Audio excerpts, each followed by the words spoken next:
Last year, I was lucky enough to sit down at my desk and have two fantastic laptops in front of me, my brand new 16-inch MacBook Pro and an absolutely fantastic Lenovo Legion gaming laptop.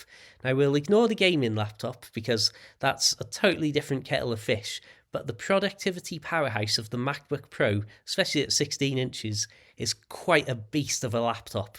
And yet here I am with neither of those laptops anymore, and celebrating the fact that I've just got a 13-inch 2024 MacBook Air, 16 gig RAM and 512 storage version.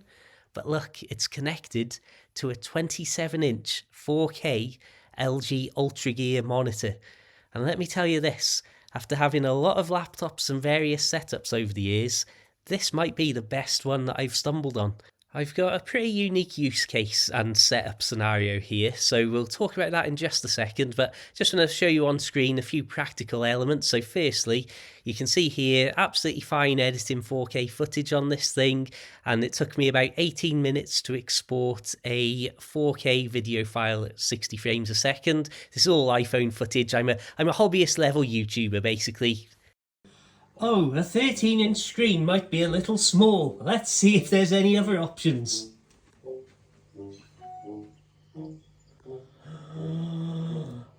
Here's another test for you. So I've got 95% battery life. I'm going to play one of my own videos at 1440p with the screen brightness set to maximum. And we're also going to play on an external display What the Car. Yes, I know it's a simple game, but this is a Mac, so we're just glad to have any game available to play. But again, we're going to play this game at 1440p while also having a video running at 1440p, maximum screen brightness, see how the battery life is, see how the heat is in the unit itself. Spoiler alert, it only loses 4% of battery in all of that time and it's barely warm. You wouldn't even notice it as being particularly warm if it was on your lap. So why have I done this? Why have I moved to what some would consider a far more amateur setup? And there's a couple of reasons, I suppose. Firstly, it's just brilliant to have this much bigger but really high resolution screen, and 4K at 27 inches is still a really good pixel density. It looks so crisp, it's unbelievable. Now, I've spent most of my adult life living on canal boats in the UK, if you're familiar with what they are. So I'm intending to live on one again very soon. So I wanted a screen that could not just be a monitor, but also act as a small TV, basically, for Netflix and YouTube and things like that, but not be so massive that it was going to be overbearing in the small environment of a canal boat. And the next thing is, simply put, this is just so much cheaper. I literally, for hundreds of pounds less than just the MacBook Pro that I had, have got a 13-inch laptop, a really good screen, this desk, this controller, this chair that I'm sat on, and in the coming weeks, maybe a couple of half-decent microphones so that I'm not quite so echoey when I'm speaking to the open phone in a echoey empty room here. But you see what I'm saying? I would always recommend this setup going forwards to people rather than spend, well, I suppose, putting all of your eggs in one basket and blowing a load of money on just the laptop when you could have a really good quality, really well-performing laptop like this, and then all of these extras and still have money left over compared to what you might have spent on just that one MacBook Pro. And I think this is going to be a problem for Apple going forwards, that the Apple Silicon MacBooks are just so fantastic and perform so well that I can't see a reason to give to most average people who aren't some sort of power users or some sort of epic video creators to want to start spending more and more money or go on the old-fashioned maybe upgrading every year, every other year and things like that. So over the next few years, it wouldn't surprise me if these laptops start to creep up in price, if people are hanging on to them for longer and finding fewer and fewer reasons to upgrade on a regular basis. But just while I'm here, before I let you get on with your day, I just want to again show you just one of the benefits of having this sort of a setup. And that is that I'm here, obviously multiple screens going on, so I can flick through and edit stuff, this very video you're watching in fact. But with a screen this big and high resolution, I've got a great quality viewfinder there that must be, I don't know, getting on for what, 10 inches or so? But if I close these surrounding things, that must, I don't know how big that is, but that's like a 20-inch screen right there of just the preview of what I'm editing.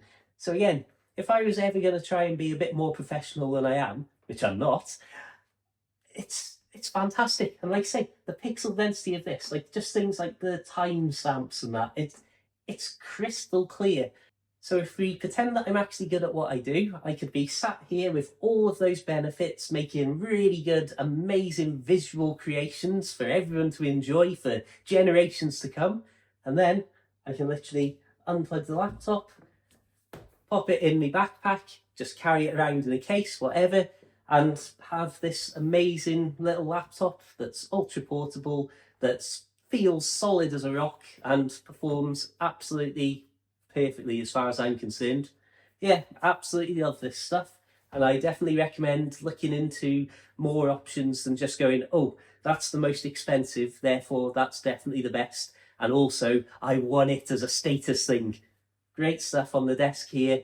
Great stuff to customize, have a look around. If you wanted an OLED screen, I bet you that you could get a MacBook Air and an OLED screen still for a lower cost than some of the MacBook Pros. So a few final thoughts. First, I know that there's some people who won't believe me when I say that I take a laptop in my backpack out and about in the great outdoors with me and walk for miles on end with one. So here's just a few random clips from over the last 15 years of me and various laptops in ridiculous places, such as by the river at goodness knows what time of night. Now there's an old picture of me. I think that's the old 11-inch MacBook Air. When it comes to portability, my goodness me, you're starting to get to tablet levels of that thing.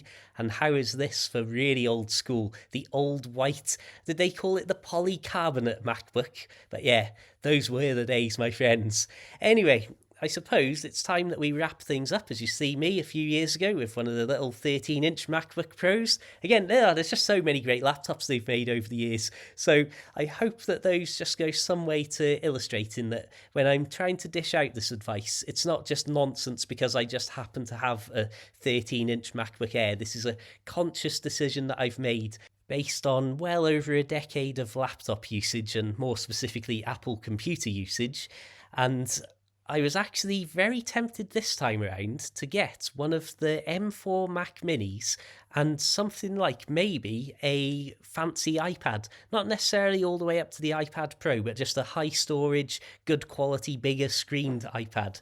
Now, that's something that we can debate about endlessly, but I just like the idea of the MacBook because it's one device that's doing both things, so there's no worries about transferring files across or iCloud syncing. So yeah, I stuck with that to keep it simple as one device rather than an extra device. But again, it would still come out far cheaper than a MacBook Pro to do something like that. But anyway, those are just a few thoughts. Have a wonderful time.